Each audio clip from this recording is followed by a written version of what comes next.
Justin Baldoni is suing not Blake Lively, he's suing the New York Times.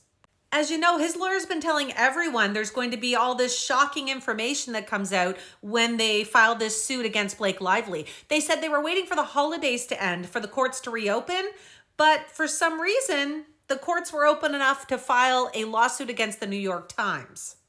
He's suing the New York Times for $250 million, and he's not the only one suing. According to the paperwork, he is just one of 10 people that are going after the New York Times. Jennifer Abel, his publicist, is one of the others, as is Melissa Nathan, who was the PR crisis manager. Justin and his team are saying that the New York Times portrayed Blake as a victim when in fact she's not, and he says he is. He claims that Blake is the one that had a PR smear campaign going on and that she filed these workplace harassment claims against him during the movie to just take over the movie.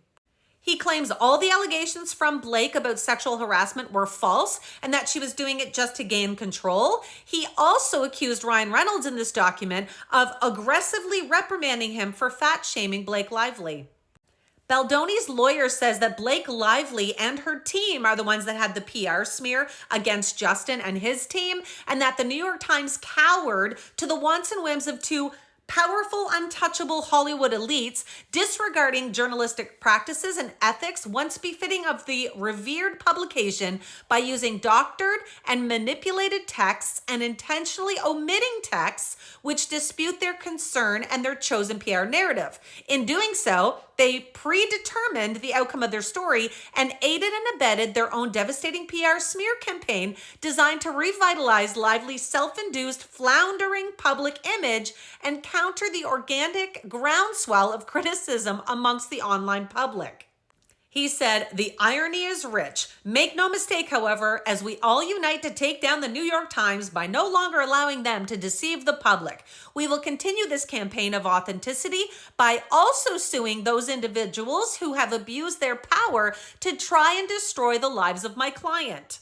He went on to say that they are embracing partial truths and that they are embracing the full truth, and they have all the communications to back this up, and they're going to let you, the public, decide.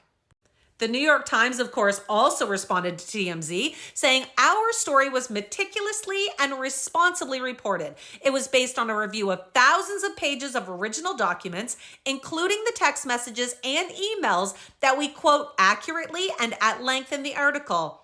To date, Wayfarer Studios, Mr. Baldoni, the other subjects of the article, and the representatives have not pointed to a single error. We published their full statement in response to the allegations in the article as well. We plan to vigorously defend against the lawsuit."